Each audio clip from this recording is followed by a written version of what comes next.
Dahulu kala, ada sebuah kerajaan bernama Kerajaan Kediri. Raja Kediri memiliki seorang putri bernama Putri Sanggalangit, putri yang sangat cantik dan baik hati. Putri Sanggalangit tumbuh menjadi dewasa dan banyak pangeran yang melamarnya.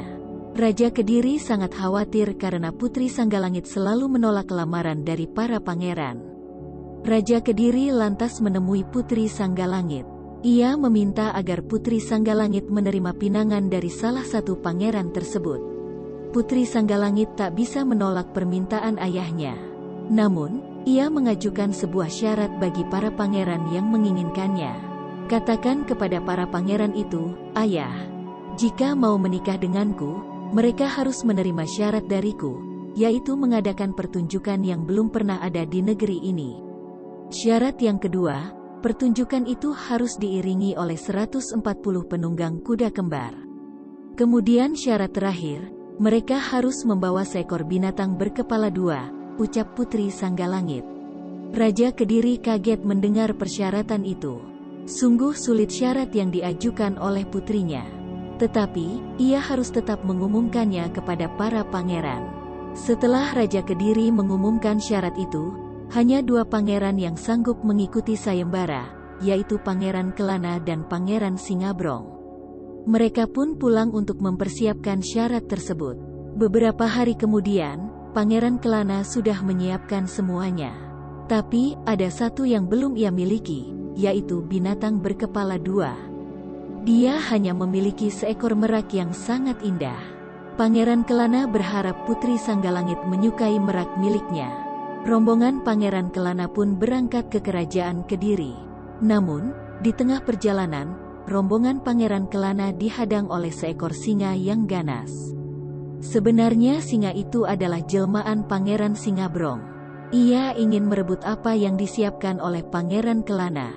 Pangeran Singabrong sungguh licik. Beberapa prajurit menjadi korban keganasan singa itu. Pangeran Kelana lalu mencari cara untuk menghentikan singa yang ganas itu. Merak miliknya tiba-tiba pergi ke atas pundak singa itu.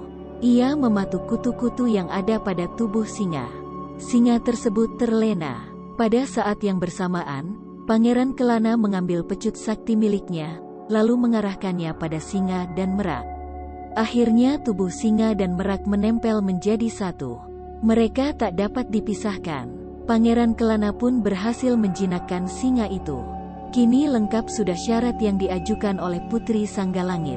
Rombongan Pangeran Kelana pun melanjutkan perjalanan ke Kerajaan Kediri dan melakukan pentas di sana. Putri Sanggalangit sangat takjub melihat pementasan yang belum pernah ada itu. Putri Sanggalangit juga terpesona dengan hewan berkepala dua yang dibawa oleh Pangeran Kelana. Hewan berkepala singa dan merak.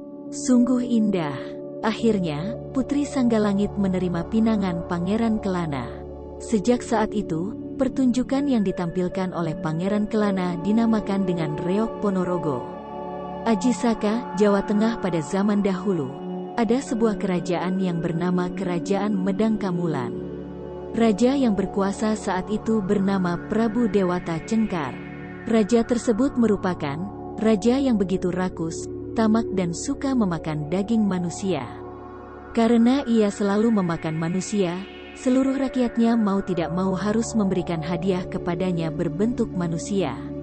Sebagian dari rakyat yang merasa takut, secara diam-diam mereka mengungsi ke daerah lain. Sedangkan di sebuah desa yang bernama Medang Kawit, hiduplah seorang pemuda tampan, baik hati, rajin dan sakti bernama Ajisaka. Ajisaka adalah pemuda yang suka mengembara. Kemanapun Ajisaka pergi, ia selalu ditemani dua sahabatnya yaitu Dora dan Sembada. Suatu hari, ketika Ajisaka akan pergi mengembara, ia mendengar kebiasaan buruk Raja Prabu yang suka memakan daging manusia. Akhirnya, ia memutuskan akan menghentikan ulah si raja. Ia pun segera pergi untuk mengembara dan ditemani oleh sahabatnya Dora. Sedangkan, Sembada ditugaskan untuk menjaga keris pusaka miliknya. Di tengah perjalanan, Ajisaka dan sahabatnya Dora tiba di hutan yang sangat lebat. Ketika ia melewati hutan tersebut, Ajisaka mendengar suara seorang laki-laki meminta tolong. "Tolong, tolong, Mendengar teriakan tersebut, Ajisaka dan Dora langsung mencari sumber suara. Tidak lama kemudian, mereka melihat seorang laki-laki paruh baya sedang dipukuli oleh 2 orang perampok. "Hai, apa yang kalian lakukan?" ujar Ajisaka. Kedua perampok tersebut sama sekali tidak menghiraukan teriakan Ajisaka. Mereka tetap memukuli laki-laki separuh baya tersebut. Melihat kedua perampok tersebut dengan secepat kilat, ia langsung melayangkan sebuah tendangan yang sangat keras. Kedua perampok tersebut hingga tidak sadarkan diri. Ajisaka segera menghampiri dan menolong lelaki paruh baya tersebut. Setelah menolong lelaki tua tersebut, ia langsung menanyakan apa yang terjadi dan sedang apa ia berada di tengah hutan yang sangat lebat tersebut. Akhirnya, lelaki paruh baya tersebut langsung bercerita bahwa ia akan mengungsi dari Medang Kamulan, karena raja di negerinya setiap hari harus memakan daging manusia. Rakyatlah yang menjadi sasaran si raja. Karena ketakutan menjadi mangsa sang raja, lelaki paruh baya tersebut kabur dari negeri itu. Lelaki paruh baya tersebut merasa sangat sedih, karena Raja Prabu sebelumnya adalah raja yang sangat bijaksana. Namun, pada suatu hari Prabu Dewata Cengkar memakan daging manusia bermula ketika seorang juru masak istana teriris jarinya, lalu potongan kulit jari dan darahnya itu masuk ke dalam sup yang disajikan untuk sang Prabu. Rupanya, beliau sangat menyukainya. Sejak itulah sang Prabu menjadi senang makan daging manusia dan sifatnya pun berubah menjadi bengis. Setelah mendengar cerita dari lelaki tua tersebut, Ajisaka dan Dora melanjutkan perjalanan. Beberapa hari kemudian, Ajisaka sampai di kerajaan. Namun, kerajaan itu sangat sepi.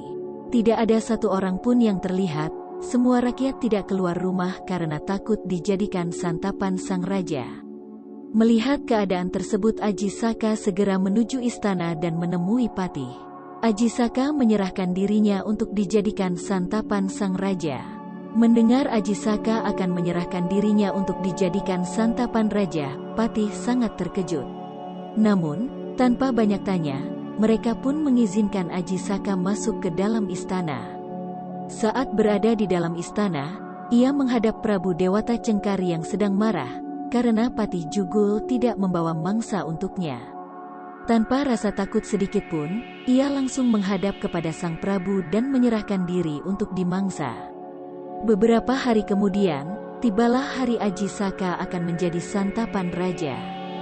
Sebelum menyantap daging manusia, raja selalu mengabulkan satu permintaan kepada korbannya. Ajisaka pun meminta tanah seluas surban kepalanya. Mendengar permintaan Ajisaka, raja hanya tertawa terbahak-bahak dan langsung menyetujui permintaan tersebut.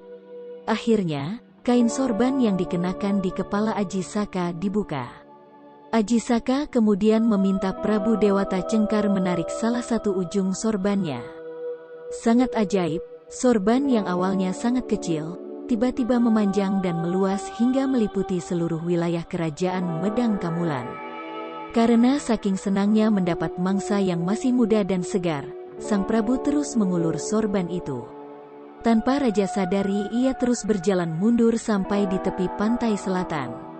Setelah raja tiba di tepi pantai, Ajisaka melepaskan sorbannya hingga raja pun terjatuh ke lautan. Dengan seketika tubuh raja berubah menjadi seekor buaya putih.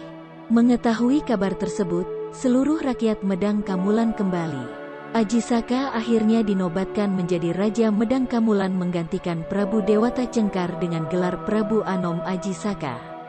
Ia memimpin kerajaan Medang Kamulan dengan arif dan bijaksana, sehingga keadaan seluruh rakyatnya pun kembali hidup tenang, aman, dan makmur. Suatu hari Ajisaka memerintahkan Dora kembali ke Medang Kawit untuk mengambil keris pusaka yang dititipkan kepada Sambada. Dora akhirnya menemui Sambada dan menjelaskan bahwa ia diperintahkan untuk mengambil pusaka Ajisaka. Namun, Sambada tidak mau memberikan keris pusaka milik Ajisaka karena sudah berjanji akan menjaganya dan memberikan secara langsung kepada Ajisaka. Karena keduanya berpegang pada janjinya pada Ajisaka. Akhirnya, mereka berdua bertempur. Pertempuran berlangsung seru dengan saling menyerang dan diserang sampai keduanya tewas. Sementara itu, Ajisaka sudah mulai gelisah menunggu kedatangan Dora dari Medang Kawit. Ajisaka pun segera menyusul Dora karena teringat pesannya kepada Sembada. Namun ketika Ajisaka sampai di tempat, kedua sahabatnya yang sangat setia itu sudah dalam keadaan meninggal dunia. Ajisaka pun mengabadikan sebuah aksara untuk mengenang keduanya.